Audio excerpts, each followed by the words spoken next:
Si te preguntan dónde crees que queda el lugar más caliente del mundo, ¿qué se te ocurriría? ¿Dirías que en algún país tropical? Yo pensé lo mismo. Te juro que sí. Es normal pensar eso. Uno dice, un lugar muy caliente equals sol, un poquito de playa, quizás, una isla por allá en medio del mar. Pero no. Resulta que el lugar más caliente del mundo está en los Estados Unidos. ¿Ah? ¿Puedes creer eso? Es un lugar famoso por su paisaje extremo, sus altas temperaturas y por tener nombre, digamos que chill. Se llama el Valle de la Muerte. El Valle de la Muerte es una zona al sureste de California, en el desierto de Mojave, y tiene uno de los récords menos envidiables del mundo. El 10 de julio de 1913, en un lugar del valle que se conoce como Furnace Creek, se consignó una de las más altas temperaturas del aire jamás registradas en nuestro planeta. 134 grados Fahrenheit o 56.7 grados centígrados. Ni el horno de mi casa ha llegado a tanto, la verdad. ¿Sí se entendió? ¿Horno? ¿Furnace? Bueno, pero ya, hablando en serio. A esa temperatura estamos hablando de un calor que es más que incómodo. Mira, yo estuve de visita ya hace poco a hacer una caminata. Y te digo, algo tan básico como respirar o caminar se me volvieron actividades descomunales. El aire me quemaba las vías respiratorias. Me dolía la cabeza de una. Y eso que era invierno.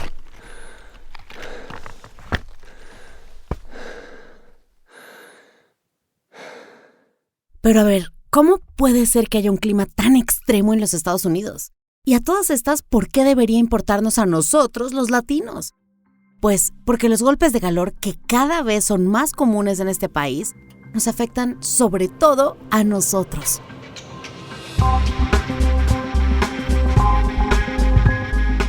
Esto es Frío, Tibio, Caliente, un podcast de fact-chequeado producido por Sillón Studios que brinda información verificada sobre el cambio climático a comunidades latinas. En este episodio, el lugar más caliente del mundo.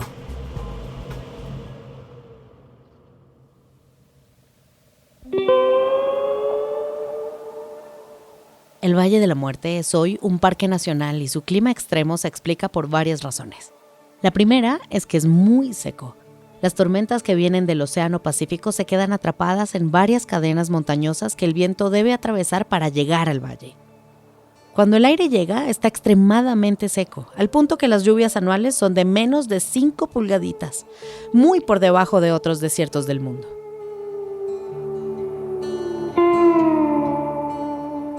Además de lo seco que es, el valle también rompe otro récord.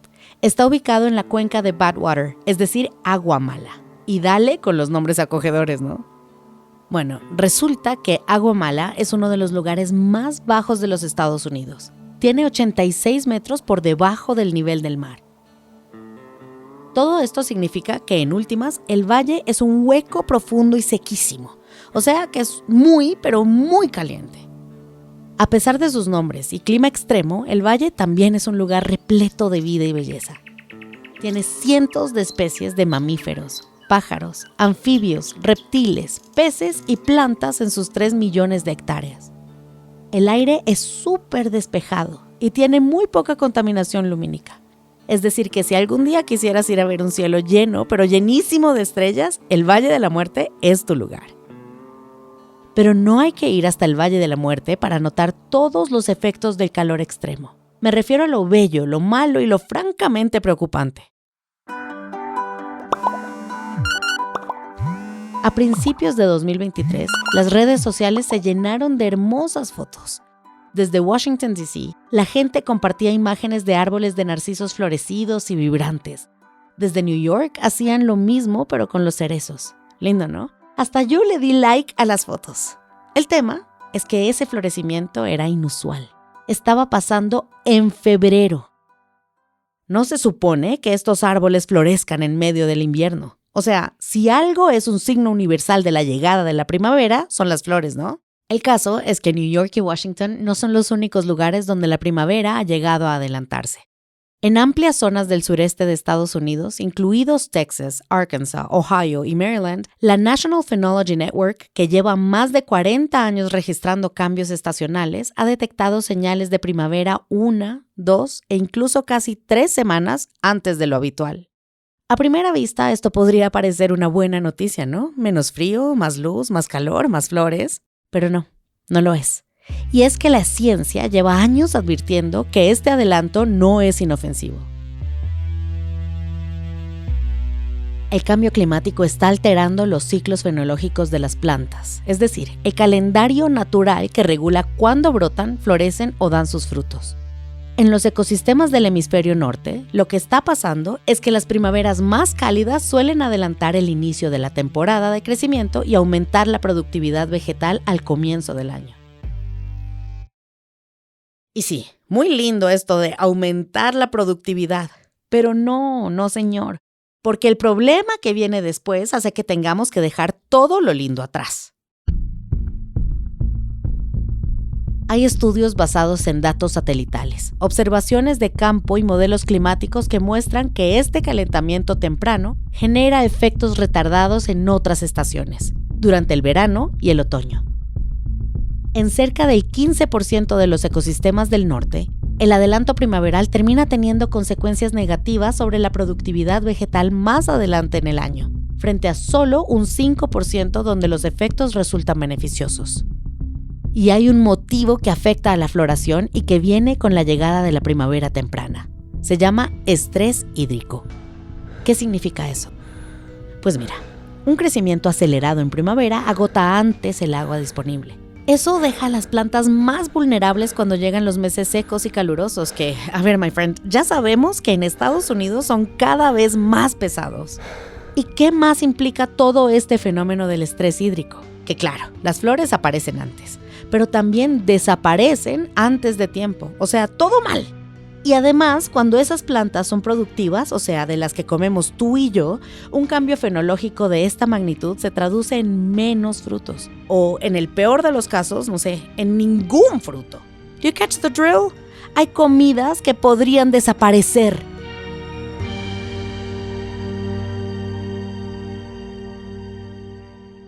Ese es precisamente el escenario que se prevé cuando estos desajustes se extienden del hemisferio norte hacia regiones mediterráneas y tropicales.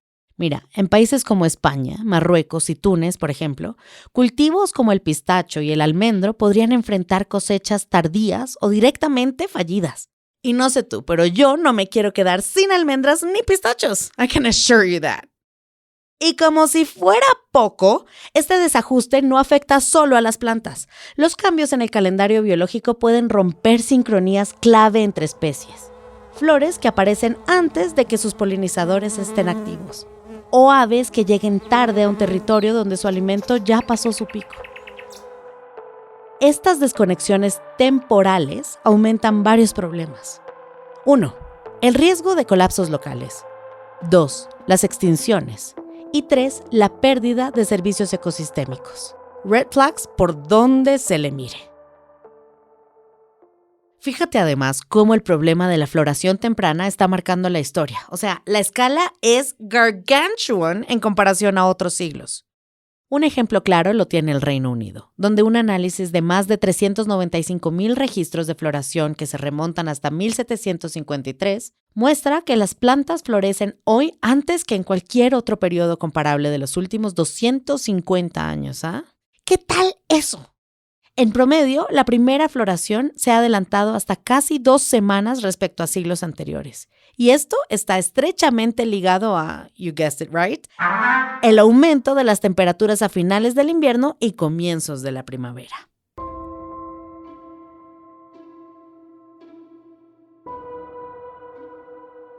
Así que sí, las fotos de flores en febrero pueden ser bellas, pero también son una señal de alarma.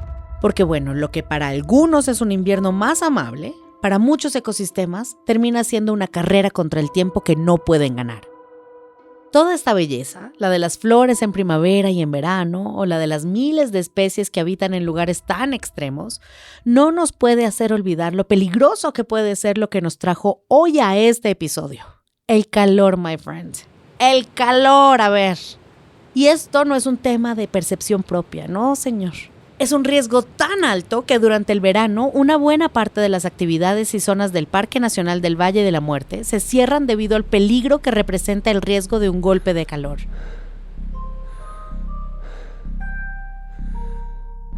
Lo que le puede pasar al cuerpo es terrible. Cuando se lo somete a las temperaturas extremadamente altas de ese valle, se sobrecalienta. Y al no estar acostumbrado a operar sino entre 96 y 99 grados Fahrenheit, comienza a fallar. Los síntomas van desde un dolor de cabeza o náuseas a otros más severos que incluyen convulsiones, taquicardia, daño al cerebro, el corazón y los riñones. Eventualmente, puede causar la muerte. Y te tengo otra mala noticia. No hay que ir hasta el Valle de la Muerte para verla de frente, my friend. Con el cambio climático, los golpes de calor se están volviendo cada vez más comunes, no solo en los desiertos. Imagínate esto. Entre los años 2000 y 2021, la tasa de mortalidad por el calor extremo ha aumentado en un 85%. ¡85%! Solo en Estados Unidos se han vivido en los últimos años una serie de rachas de récords. Estamos en el podio, de verdad. En Phoenix, en 2023, se registró una temperatura de 119 grados Fahrenheit o 48.3 centígrados, la temperatura más alta de esa ciudad de Arizona desde 2017. En Florida, en 2023, ocurrió algo similar. El New York Times reportó una ola de calor marino que alcanzó los 100.9 grados, un récord para la temperatura de la superficie del mar con preocupantes implicaciones para la fauna marina.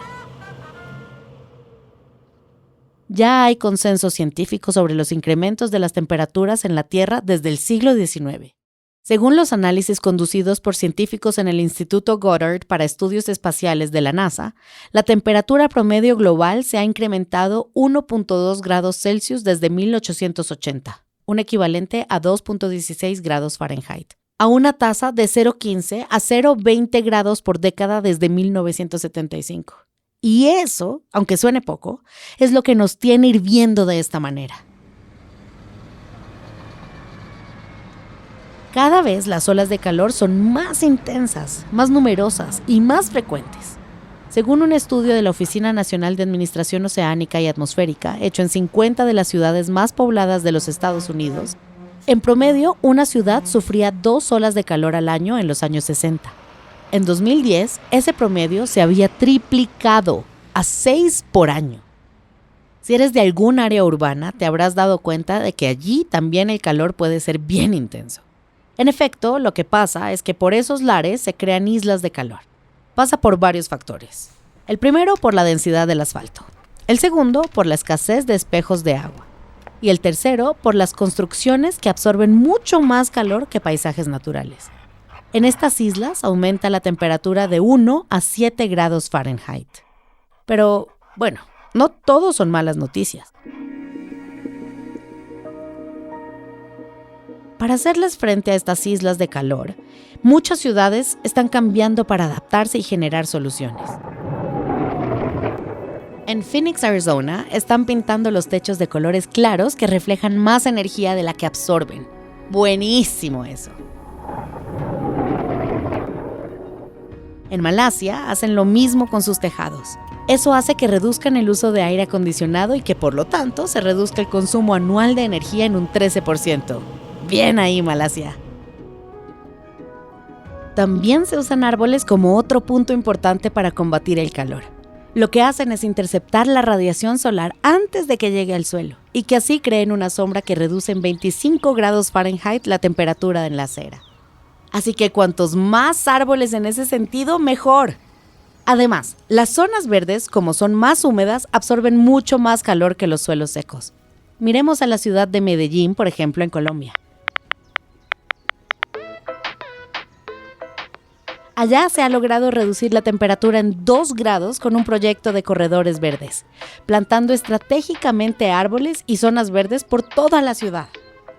También ocurrió lo mismo con la recuperación del arroyo Cheonggyecheon en el centro de Seúl, en Corea del Sur.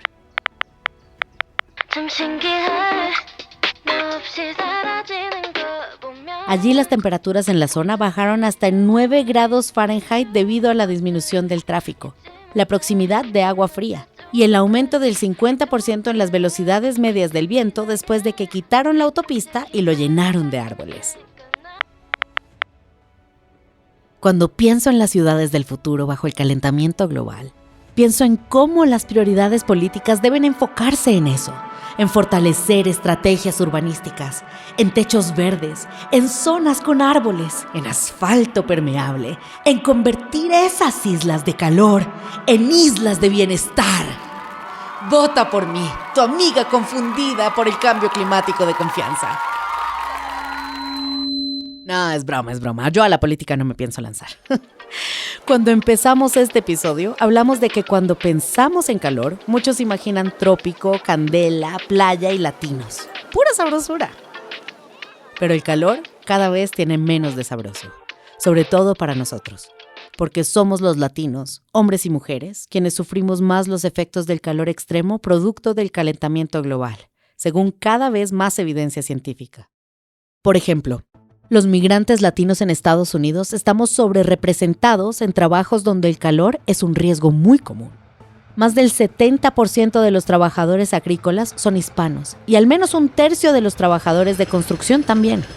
Ambos son sectores con largas jornadas al aire libre que exponen a sus trabajadores a los peligros del calor extremo y las islas de calor urbanas. En promedio, según un estudio del Adrienne Arsht Rockefeller Foundation Resilience Center, los latinos experimentan alrededor de entre 40 y 45 días al año con temperaturas superiores a los 90 grados Fahrenheit, a diferencia de los trabajadores blancos, que pasan de 25 días a 30 días en esas temperaturas. Por un lado está el problema de la sobreexposición, sí, pero a eso se suma algo también grave, las condiciones de muchos de esos trabajos. En el caso de la agricultura, el 66% de los trabajadores son inmigrantes sin documentos, lo que sugiere que muchos de los trabajadores más vulnerables frente al calor extremo y sus secuelas para la salud no cuentan con las protecciones legales de un trabajo formal. O sea, quedan aún más expuestos a las consecuencias de los golpes de calor. Sumado a esto, una proporción significativa de hogares hispanos no tiene aire acondicionado. ¡Imagínate! Según la organización KFF Health News, un 14% de los hogares hispanos no tiene este servicio, lo que agrava el riesgo para su salud durante temperaturas altas. Y esto es un problema también para los ingresos de los latinos.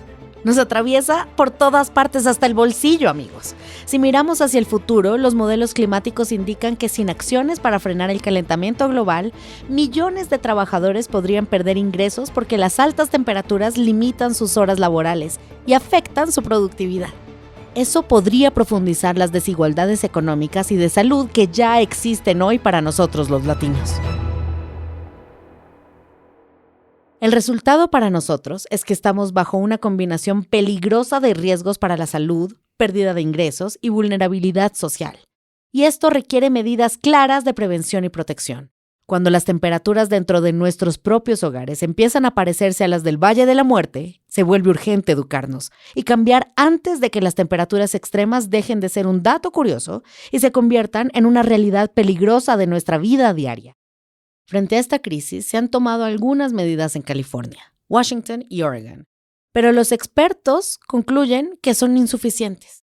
En 2024, OSHA, es decir, la Agencia de Administración de Seguridad y Salud Ocupacional, que establece normas para garantizar condiciones de trabajo seguras y saludables, propuso una norma para proteger a los trabajadores del calor que exige a los empleadores tener un plan para controlar los riesgos del calor.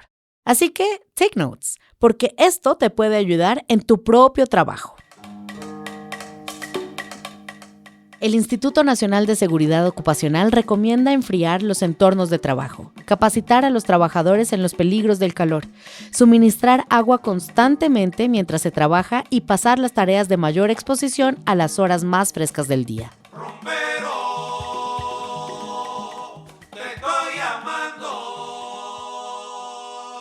Si hay síntomas de golpes de calor, hay que tratarlos como una emergencia médica. 911 ASAP. Mover a la sombra e intentar enfriar a las personas con agua fría o hielo si es posible.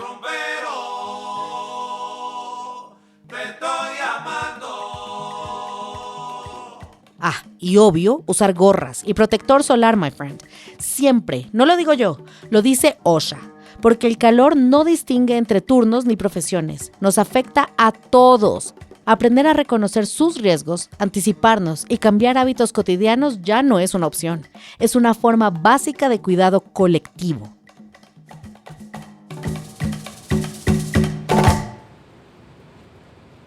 Al final, la diferencia entre una anécdota simpática sobre el calor, como cuando fuimos de excursión al Valle de la Muerte, a una emergencia real, está muchas veces solo en una cosita chiquitita. ¿En qué tan preparados estamos para enfrentarlo?